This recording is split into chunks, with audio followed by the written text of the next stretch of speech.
بكره ان شاء الله ماتشنا مع البنك الاهلي، وبنتمنى وبنرجو ان احنا نكسب الماتش ده، لان احنا اول ماتش تعادلنا. والمهم لكل فرقه هي بدايتها والله بتفرق قوي، البدايه في الدوري بتفرق جامد قوي كمان. مثلا ابسط حاجه الاهلي السنه اللي فاتت لما بدا الدوري بتعادل وبدا فقدان الثقه، بعدها كمان لما بيتعادل ماتش كمان، وبعدها لما خسر ماتش بيراميدز فقدان الثقه راح، ما عادش في ثقه، فالدنيا بتقفل في وش اللعيبه، بيبقى عندهم حاجز نفسي حاجه زي كده. فانا مش عايز الحاجز النفسي ده يجي على الزمالك، انا عايز نكسب الماتش ده، بحيث ان احنا اتعادلنا اول ماتش نكسب الثاني فنبدا نفوق والعجله تبدا تدور معانا ان شاء الله.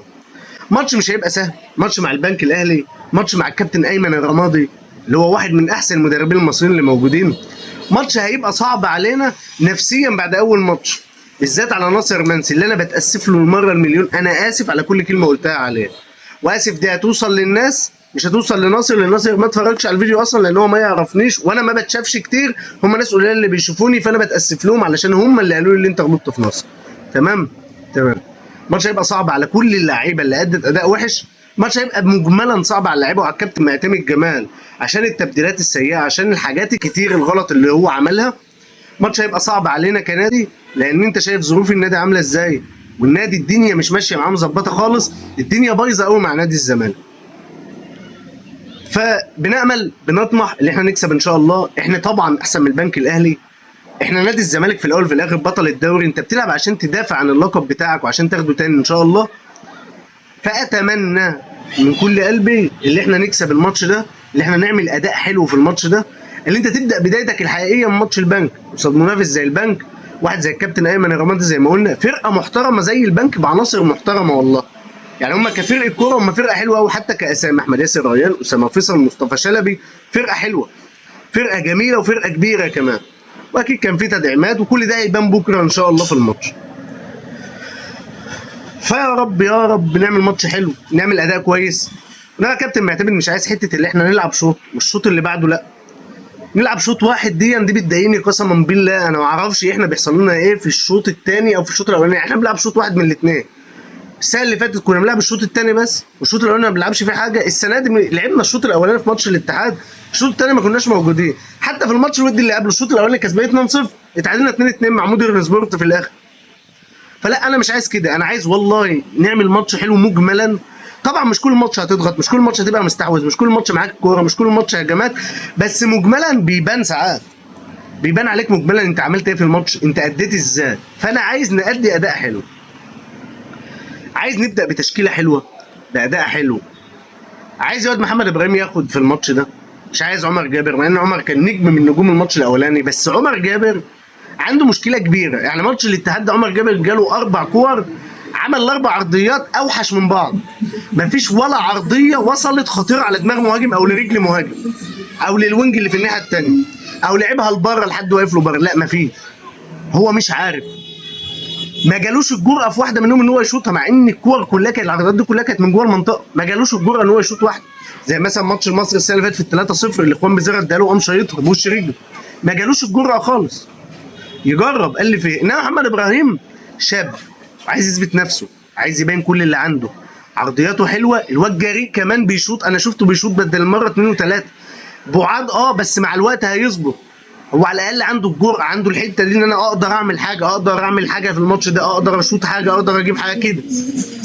فالواد جريء، جريء الواد عنده، فانا استغل ان الواد ده عنده، واستغل ان هو صغير في السن وان الجبهه دي تبقى بتاعته، اديله الثقه على قد ما اقدر، لان ده هيفرق معايا والموسم شغال لما ياخد الثقه 100% في وجود عمر جابر كمان معاه. فساعتها هيبقى عندي هو وعمر جابر في الناحيه اليمين، في الباك اليمين، وهشوف انا في اي ماتش محتاج نهو احسن، نهو الدفاعي احسن، نهو الهجومي احسن، لما نكتشف محمد ابراهيم اكتر. فانا عايز محمد ابراهيم ياخد في الماتش ده. فسريعا كده التشكيله اللي احنا عايزينها، ده كان اهم حد انا عايز اتكلم عليه دلوقتي اللي هو محمد ابراهيم، لان انا عايزه يبدا يخش، ان هو الماتش الاولاني كان موقوف من الموسم اللي فات. تشكيلتك سريعا كده، هو المهدي اللي هو احسن جون عندك، اللي هو شايل عنك خساره في الشوط الثاني، وكره في الشوط الاولاني كانت ممكن تخش جون عندك، هو شايل عنك، هو احسن جون موجود لغايه دلوقتي في الزمالك. تمام، ده رقم واحد. باك يمين انا عايز محمد ابراهيم اللي يبدا، مش عايز عمر جمال، مع ان عمر واخد نجم الماتش اللي فات، لا انا عايز محمد ابراهيم اللي يبدا برضه.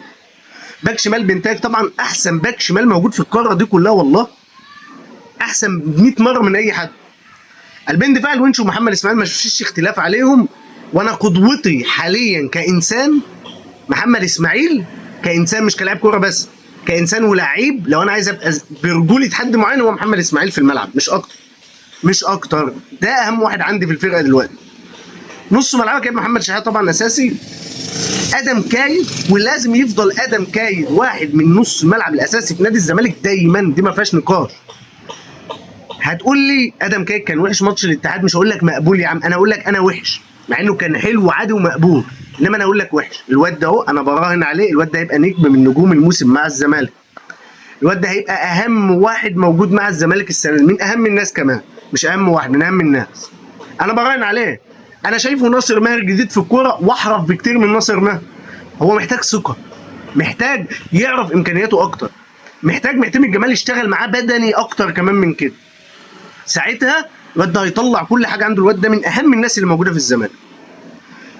وهتلاقي جنبه فتوح يا عبد الله السعيد، بس ما اعتقدش عبد الله بدنيا هيبقى جاهز، ففتوح هيبقى قدام. بقى لاعب شيكو بنزا اساسي، ما عندكش غيره. احمد شريف وزنه 120 كيلو جرام، ده ما يلعبش كوره.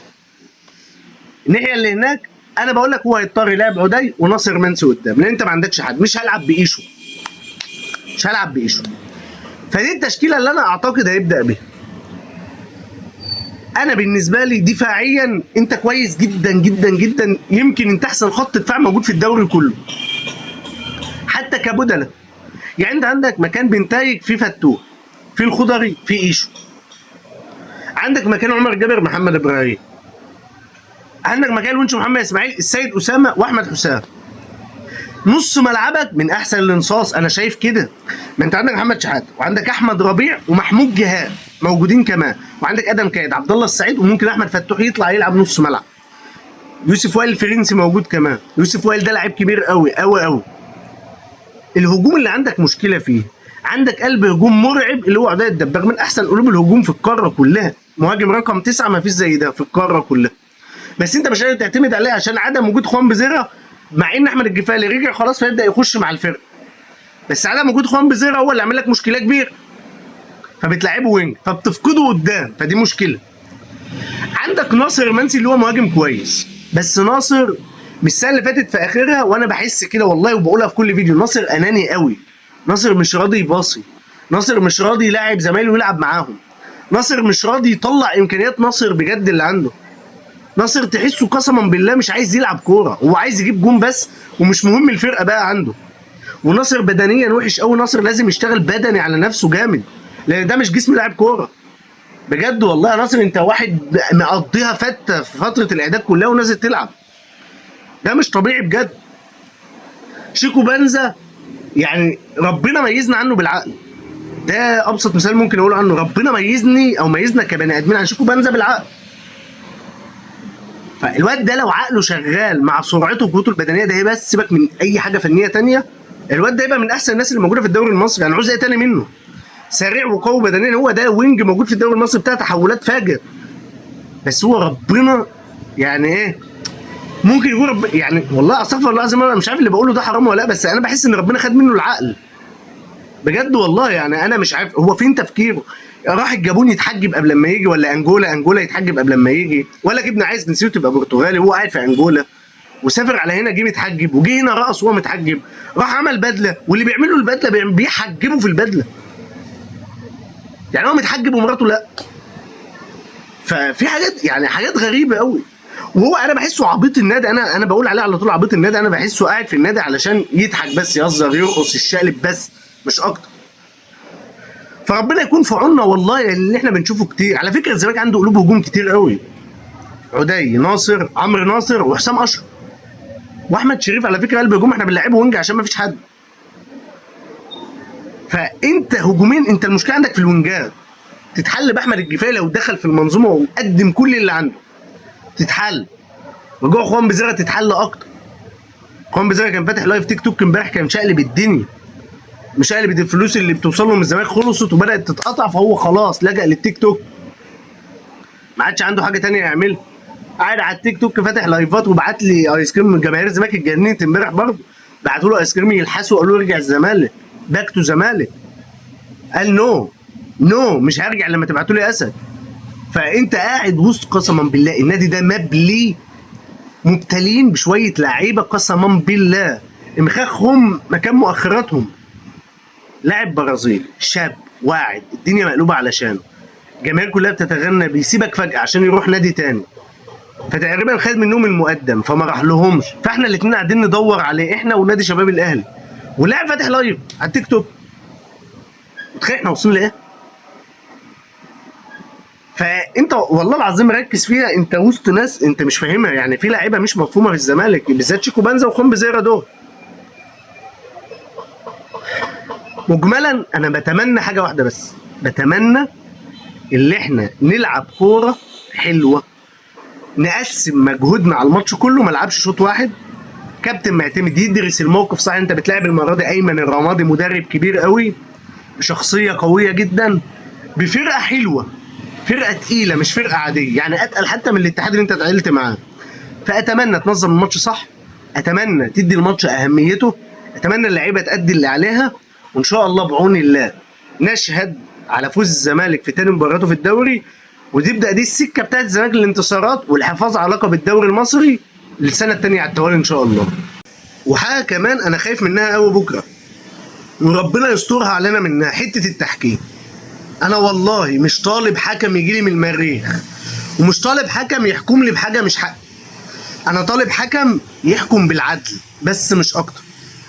في ماتش الاتحاد السكندري انا في لاعب من الاتحاد رقم 44 كان لازم يتطرد، دايس على رجل بنتايج والدباغ الاثنين هو في نفس اللعبتين، فعلى الاقل حتى اصلا ما خدش اصفر في ولا واحده من الاثنين. فالمفروض اصفر في اصفر بطرد على طول، ما خدش حاجه. فانا مش طالب غير العدل. ما تدينيش حاجه اكتر من حقي، ما تديش البنك حاجه اكتر من حقي، ما تظلمش البنك علشاني ولا تظلمني علشان اي حد تاني. عايز عدل الله موجود. لو هخسر والله 100-0 100-0، بس يا عم انت عادل معايا وانا واخد حقي، انا مش عايز حاجه تانية. طالما همسك بقى الفرقه افسخ، بس الفكره اللي انت عدلت ما بيني وما بين الفرقه اللي قصادي، اديت لكل واحد فينا حقه. دي اهم حاجه بالنسبه لي والله. انا مش عايز حاجه تانية خالص خالص خالص، ولا تحسب لي ضربه جزاء وهميه، ولا نط في الجو فتحسب لي ضربه جزاء، ولا تعمل لي اي حاجه. لا، انا عايزك تحكم بما يرضي الله للطرفين. في الاول وفي الاخر دي مسابقه دوري، وانت اسمك حكم لان انت بتحكم بالعدل ما بين اتنين مختصمين. وفي الكوره يعني مش مختصمين قوي، هم في الكوره اتنين فرقتين بيلعبوا، فانت بتحكم بالعدل. انا فريق دلوقتي يا باشا، انا كده كده هنافس على الدوري لغايه اخره، ده الطبيعي، فانا هفضل انافس. فانت ما توقعنيش بسبب غلطاتك، ده اللي انا طالبه. انا طالب بس اللي انت تبقى عادل، مش عايز حاجه تانية، وعهد الله انا مش بفكر في اي حاجه تانية. فيا رب يا رب يا رب يبقى بكره التحكيم عادل بالنسبه للفرقتين، مش بالنسبه للزمالك بس ولا بالنسبه للبنك بس. الحكم يبقى عادل في الماتش، الحكم ما يديش فرقه اكتر من حقها ولا يظلم فرقه تانية، الحكم يدي لكل واحد حقه بس. ده اهم حاجه عندي والله. لو ده حصل انا اتوقع بنسبه كبيره ان شاء الله الزمالك هيكسب الماتش ده، لان حتى لو الزمالك عنده نواقص، ما عندوش لعيبه في مراكز معينه، الوينجات عندك مضروبين، في حاجات كتير مضروبه عندك. في الاول وفي الاخر انت اسمك الزمالك، في الاول وفي الاخر انت اسمك نادي الزمالك العريق اللي معاه 15 لقب قاري، اللي في اكتر 10 انديه في التاريخ في العالم كله واخدين بطولات قاريه. فانت الزمالك انت من اكبر انديه العالم كبطولات، من اكبر انديه افريقيا، من الاعظم بعد الاهلي طبعا، من اعظم انديه العالم كمان. انت واحد معاك 5 القاب قاريه لقارتك. لو حسبنا ان الالقاب القاريه بس بعيدا عن قوه المنافسه وبعيدا عن الحاجات دي، انت في الاول وفي الاخر انت موجود للمنافسه على البطولات فقط. انت مش موجود عشان تبقى كومبارس زي البنك وانبي والناس اللي بتخلص ثالث الدوري كده. انت موجود علشان تبقى البطل، انت موجود عشان تنافس على البطوله. فده اهم حاجه عندي، تحكيم عادل. والله العظيم ايا تكن النتيجه هنطلع نقول شابوه للحكم ان هو حكم تحكيم عادل في الماتش ده. في الاول وفي الاخر النتيجه دي بتاعت ربنا، التوفيق بتاع ربنا، وبعد ربنا اجتهاد اللعيبه، لعيبه اجتهدت، ربنا ما بيضيعش تعب حد مهما حصل. فان شاء الله خير. ان شاء الله الزمالك بكره هيكسب الماتش ده، وتبقى دي بقى البدايه الحقيقيه للزمالك في الدوري. وان شاء الله ما نخش بقى لا في نفق مظلم ولا في حسابات ولا في اي حاجه. ان شاء الله من الاول كده الزمالك يعمل اداء كبير، والزمالك يبقى موجود في المنافسه على الدوري لغايه اخر نفس ان شاء الله.